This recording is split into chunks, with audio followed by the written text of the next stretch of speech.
Hello प्यारे बच्चों। पिछले वीडियो में हमने स्वर वर्णों पे चर्चा की थी। इस वीडियो में हम मानक देवनागरी वर्णमाला के व्यंजन वर्णों पे चर्चा करेंगे। हम देख पा रहे हैं कि हमारे सामने एक चार्ट खुला हुआ है जिसपे पहली लाइन में स्वर है, फिर उसके नीचे मात्रा, फिर व्यंजन वर्ण है। चूंकि स्वर वर्णों पे हमारी चर्चा हो चुकी है, उससे जुड़ा मात्रा भी है और मात्रा भी मुझे याद है मैंने उस वीडियो में मात्राएं भी सिखाई है। अब हम इस वीडियो में सीधे व्यंजन वर्णों से जुड़ते हैं। देखिए हरे रंग से यहाँ लिखा हुआ है क वर्ग, च वर्ग, ट वर्ग।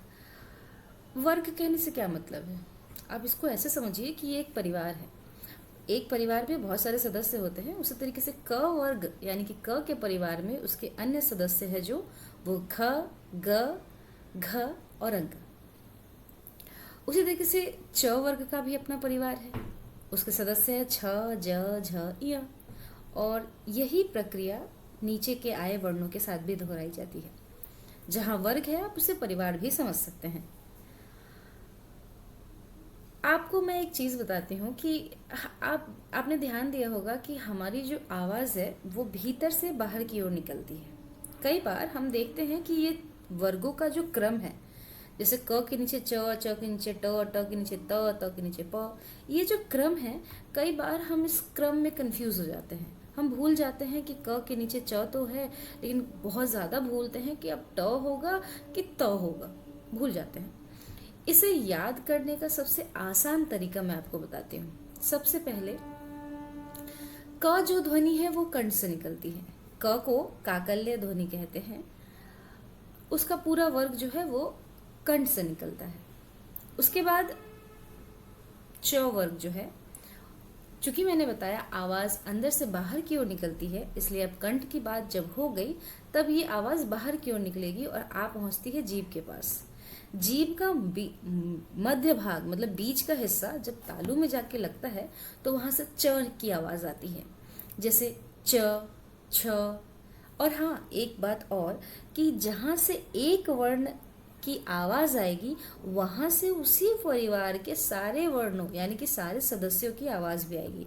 जैसे च की आवाज जहां से आ रही है वहीं से छ, ज, झ, य, इन सारे वर्णों की आवाज आएगी जीभ के मध्य भाग। अब बारी आती है ट की। ट है मुर्दा भाग से निकलने वाली आवाजों की एक श्रेणी।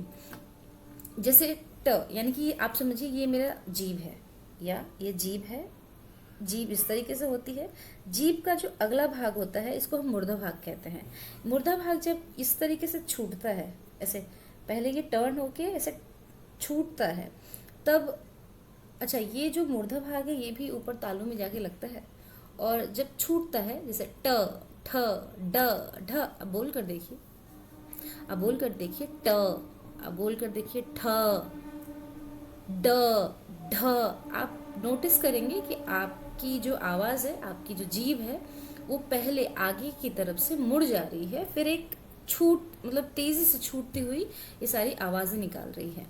उसी तरीके से ये जीभ जब दांत से मिलके निकलती है, अब तालू और जीभ के बाद का जो अगला हिस्सा आता है वो दांत आता है, तो जब जीभ का आगे का भाग दांत से निकलता है तब त वर्ग निकलता है। त, थ, द, ध। बोल कर देखिए, बिना बोले आप नहीं समझ पाएंगे। त, थ, द, ध, न। अब अगला वर्ग प वर्ग। अब हम चूंकि यहाँ से आवाज निकालते हुए बाहर निकालेंगे तो गला हो मतलब कंठ हो गया, जीभ और तालू का मध्य भाग या कि पिछला भाग, पिछला भाग तो नहीं कह सकते, मध्य भाग ही कहना पड़ेगा। मध्य भाग या जीभ का आगे का भाग, फिर ऊपर की ध्वनि मतलब तालू, फिर जीभ और दांत। अब बारी है होठों की। प, प वर्ग, ओष्ठ्य वर्ण, इसे ओष्ठ्य वर्ण कहते हैं। प, इसका पूरा परिवार यानी कि इस वर्ग के पूरे सदस्यों की आवाज प से निकलती है। प से निकलती है, माफ कीजिएगा, होठ से निकलती है। बोल कर देखिए, प, फ, ब, भ, म। तो मुझे नहीं लगता कि अब आप इस क्रम को कभी भूलेंगे। पहले कंठ, फिर जीभ का मध्य भाग तालु से मिलकर च वर्ग, फिर ये आगे आके ट, ठ, ड, फिर दांत और जीभ च, फिर दांत और जीभ त, थ, द, फिर सो ऑन आगे भी, फिर आखिरी वर्ग प वर्ग, होठ प, फ, ब, भ, म। चूंकि हमारे मुख के अलग अलग भाग से स्पर्श कर कर ये ध्वनियाँ बाहर की ओर निकलती है, इसलिए इन सारे वर्गों को हम स्पर्श व्यंजन कहते हैं। स्पर्श का मतलब टच। तो अब आप समझ ही गए होंगे कि क्यों इसे स्पर्श व्यंजन कहते हैं। जीभ का भाग अलग अलग हिस्सा टच होता है एक दूसरे से, फिर ऐसी ध्वनियाँ निकलती है जिसमें हम इन वर्णों की आवाज़ को सुन पाते हैं, इसलिए इन्हें स्पर्श व्यंजन कहते हैं। स्पर्श व्यंजन का समूह क से लेके म तक। मैं आपको यहाँ पे लिख के समझा दूं। क से लेके म तक स्पर्श, यूं स्पर्श व्यंजन। अब आगे हम बढ़ते हैं अंतस्थ व्यंजन की तरफ। अंतस्थ व्यंजन है जो अंतःकरण से, आप जब इसको बोलेंगे य, र, ल, व, आप देखेंगे कि आपका ये जो हिस्सा है ये इस पे बल पड़ता है। आप ऐसे समझिए कि हृदय या अंतःकरण की आवाज़, यानी कि हमारे हृदय की आवाज़। तो इसीलिए अंतस्थ व्यंजन से आप समझिए कि आपके अंतःकरण की आवाज़ है। आप जब य, र, ल, व बोलते हैं तो इस हिस्से में बल पड़ता है। बोल कर देखिए, ये ध्वनियाँ हैं, ये आवाज़ है, बिना बोले काम नहीं चलेगा। तो बोल कर देखिए, य, र, ल, व, यहाँ बल पड़ता है। तो हम समझ सकते हैं कि इसे अंतस्थ व्यंजन क्यों कहा जाता है। अब आता है ऊष्म व्यंजन। ऊष्म समझिए, ऊष्म का अर्थ क्या होता है? गर्माहट, गुनगुना, एक गर्म सी हवा। गर्म हवा से यहाँ का क्या आशय, यही सोच रहे हैं ना आप। ये जो चारों वर्ण यहाँ देख पा रहे ऊष्म व्यंजन के, ऊष्म व्यंजन के श, श, स, ह, इन्हें आप जब बोलते हैं तो आप अपना हाथ मुंह के पास रखिए और आप महसूस कर पाएंगे कि इन्हें बोलते वक्त हमारे मुंह से गर्म हवा निकलती है। जैसा कि मैंने बताया कि गर्म या गुनगुना जैसा कुछ ऊष्म कहलाता है, जिसमें ऊष्मा हो। बोल कर देखिए, श, श, स, ह। और एक चीज, इन तीनों वर्ण, जैसे इन तीनों वर्ण का उच्चारण तो एक ही जैसा है, तीनों ही श, श और स की कैटेगरी में है। हम कैसे इसे अलग करें? तो मुझे, जैसा मेरे बचपन में पढ़ाया गया, मैं समझती हूँ कि आपको भी कहीं ना कहीं पढ़ाया गया होगा। मैं बस आपको याद दिलाने की कोशिश कर रही हूँ कि हमने इन्हें, एक मिनट में यहाँ से हटाती हूँ इसे। हाँ, पहले वाले को हमने पढ़ा होगा तालव्य श। तालव्य श कहने से क्या आशय है? क्यों हम इसे तालव्य श कहते हैं? कारण है कि ये तालु से, जीव और तालु के बीच से निकलने वाली हवा होती है, इसलिए इसे तालव्य श कहते हैं। इसकी आवाज़ निकालने में हमें तालु की हेल्प लेनी होती है, मदद लेनी होती है, इसलिए ये तालव्य श कहलाता है। आगे है मूर्धन्य श। मूर्धन्य यानी कि जीभ का आगे का हिस्सा मूर्धा भाग कहलाता है। जैसे हमने जीभ और ऊपर तालु की हेल्प से तालव्य श निकाला, उसी तरीके से हमें मूर्धा भाग की ज़रूरत पड़ती है। जब मूर्धा भाग से होके एक गर्म हवा निकलती है तो ये मूर्धन्य श कहलाता है। श, तालव्य श, मूर्धन्य श। फिर बारी आती है दंत स की। दंत यानी कि दांत, यानी कि वो स जो दांत से हवा निकालते हुए बोली जाए, वो दंत स कहलाती है। स, श, श, स। मैं आपको बताऊं, कंफ्यूज होने की ज़रूरत नहीं है, चूँकि तालव्य श और मूर्धन्य श में काफ़ी समानता है, इसलिए कई बार इसके उच्चारण को स्पष्ट कर पाना थोड़ा कठिन हो जाता है। इसलिए घबराएं नहीं, बस आप चीज़ों को दिमाग से या कि दिमाग में आप इस बात का ध्यान रखें कि इनके उच्चारण के स्थान कहाँ से है, तो आप बड़ी आसानी से इनकी आवाज़ को भी निकाल पाएंगे। फिर अंतिम जो वर्ण बचता है इस वर्ग का, ऊष्म व्यंजन के वर्ग का, वो है ह। ह, ह।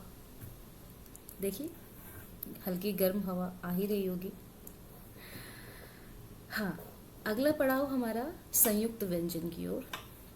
संयुक्त व्यंजन कहने से क्या अर्थ है? संयुक्त कहने से क्या अर्थ है? देखिए, संयुक्त हम जानते हैं कि संयुक्त का एक अर्थ होता है मिला हुआ, यानी कि ऐसे वर्ण जो आपस में मिलकर बने हो। मिलकर बने हो, किससे मिलकर बने हो? दूसरे वर्णों से।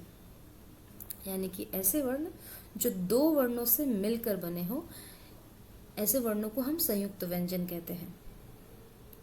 जैसे यहाँ पे क्ष है, आपने कहीं पे लिखा होगा या लिखा पढ़ा होगा या आपने सुना होगा कक्षा। इसकी वर्तनी क्या है? क है और क्ष है। लेकिन जब हम बोलते हैं तो उसमें कक, क की आवाज आ जाती है। कारण मैं बताती हूँ। ये जो क्ष है, ये दो वर्णों से मिलके बना है, एक है क और एक है मूर्धन्य श, इसलिए इसमें क की आवाज आती है। कक्षा, क्षत्रिय। अभी नया नया है, अभी थोड़ा समय लगेगा, धीरे धीरे आप इसके उच्चारण को समझ पाएंगे, बस आप प्रैक्टिस करते रहिए। इसके बाद है त्र। इसके बाद है त्र। त्र जैसा कि हम बोलकर ही समझ पा रहे हैं, इसमें त और र वर्ण एक साथ संयुक्त होकर आए हैं, इसलिए इसे हम त्र कहते हैं। अगला वर्ण है ज्ञ। इसमें कौन सा दो वर्ण आया होगा आप जानते हैं क्या? ग और य? नहीं, इसमें ज, ज, च, छ, ज, जी, ज और इय। अच्छा, एक बात मैं आपको बताना भूल गई, संयुक्त व्यंजन में आने वाले सभी वर्ण, मतलब कि अगर एक व्यंजन है जैसे कि क्ष में आया हुआ क और श आधे होते हैं, उसमें हल चिन्ह लगा होता है, दोनों वर्ण आधे होते हैं, दो आधे आधे वर्ण मिलकर एक पूरा वर्ण बनाते हैं। उसी तरीके से त्र में भी त और र जो है वो आधे आधे होते हैं और दोनों मिलकर त्र बनाते हैं। फिर आता है ज्ञ। ज्ञ में ग और य नहीं है, आप थोड़ा इसे ध्यान रखेंगे, इसमें ज और इय है। च, छ, ज, झ, इय, च वर्ग का अंतिम वर्ण इय। अगला वर्ण है श्र। इसमें मूर्धन्य श और र, आधा मूर्धन्य श आधा र, दोनों मिलकर श्र बनाते हैं। श्र से श्रमिक, श्रम, श्रमिक श्रम करता है। अगला पड़ाव है द्विगुण व्यंजन का। द्विगुण व्यंजन, इसका क्या आशय है आप बता पाएंगे? रहने दीजिए, मैं बताती हूँ। ये मेरी बारी है बोलने की, तो मैं बोलती हूँ। आप यहाँ ध्यान दीजिए कि ड़ और ढ, ये दोनों के आप कह सकते हैं जुड़वा भाई या बहन, हमने ऊपर कहीं पढ़ा है। ढूंढ सकते हैं आप? ढूंढिए, थोड़ा कोशिश कीजिए। मिल गया? हाँ, ट वर्ग में है। ट वर्ग में देखिए, ये द्विगुण व्यंजन जैसे दिखने वाले दो वर्ण ऊपर भी है ट वर्ग में, जैसे कि ड और ढ। अब आप कहेंगे कि जब एक जैसे ही दो वर्ण हैं तो दो अलग अलग लिखने की ज़रूरत क्या है? सिर्फ एक बिंदी लगा दी और हो गया काम। बिंदी बड़े बड़े खेल करवाती है हिंदी में, अर्थ का अनर्थ भी कर सकती है, इसलिए इस बिंदी को कम ना आंकिए। चलिए मैं आपको बताती हूँ कि ये दो एक जैसे दिखने वाले वर्ण बिंदी के साथ क्या अलग खेल खेलते हैं। जब भी कभी भी ड या ढ किसी शब्द में पहले स्थान पे आए, जैसे ढोलक, जैसे डमरू, हम इन दो शब्दों में देख पा रहे हैं कि ढोलक या डमरू में ड या ढ पहले स्थान पे है। ऐसी स्थिति में हम ऊपर वाले इन दो वर्णों का उपयोग करते हैं, और जब भी कभी ड या ढ दूसरे, तीसरे या चौथे स्थान पे आए, ऐसे समझिए कि पहले स्थान पे न आके दूसरे, तीसरे, चौथे स्थान पे आए, तो वे बिंदी वाले द्विगुण व्यंजन लगेंगे। मैंने थोड़ा ज़्यादा मार्क कर दिया। द्विगुण वाले ये व्यंजन लगेंगे। मैं फिर से बताती हूँ। जब भी कभी ड यानी कि ये, जब भी कभी ये दोनों पहले स्थान पे आए तो बिना बिंदी के लगेंगे, मूल रूप वाले वर्ण आएंगे, और अगर दूसरे, तीसरे, चौथे या किसी भी स्थान पे इनका क्रम आ रहा है तो हम बिंदी के साथ लगाएंगे। वे द्विगुण व्यंजन कहलाते हैं जो बिंदी के साथ आते हैं। मुझे आशा है कि आप सभी यहाँ तक की चीज़ समझ गए होंगे। इस वीडियो को हम द्विगुण व्यंजन तक ही रखते हैं, क्योंकि इसके बाद अनुस्वार, विसर्ग या आगत वर्ण से जुड़ी और भी चीज़ें हैं, जैसे र के प्रकार इत्यादि। तो उस पे हम चर्चा अपनी अगली वीडियो में करेंगे, क्योंकि ये अपने आप में थोड़ा समय लेने वाला है, विशेषकर अनुस्वार, और ऐसे में ये वीडियो काफ़ी लंबा हो जाएगा और मैं नहीं चाहती कि ये आपके लिए उबाऊ हो। तो फिलहाल हम इस वीडियो में इतनी चीज़ें सीख चुके हैं, तो हम इसे दोहराते रहेंगे, इसे याद करते रहेंगे, और साथ ही हम उत्सुकता से प्रतीक्षा करेंगे अगले क्रम का, जिसमें हम अनुस्वार, विसर्ग और हाँ अनुनासिक भी, अनुनासिक आगत वर्णों पर चर्चा करेंगे। ठीक है, और उस वीडियो में समय रहा तो हम र के प्रकारों पर भी चर्चा करेंगे। र के प्रकार कहने से मेरा मतलब है कि र जब आधा होता है तो वो रेफ या पदेन र में बदल जाता है। वो कैसे और किस तरीके से होता है ये हम अगली वीडियो में बात करेंगे। तब तक के लिए अपना खूब ख्याल रखिए, और गर्मी बहुत है, नहीं अभी तो फ़िलहाल, अपना खूब ख्याल रखिए। फिर मिलते हैं। Tata, bye bye.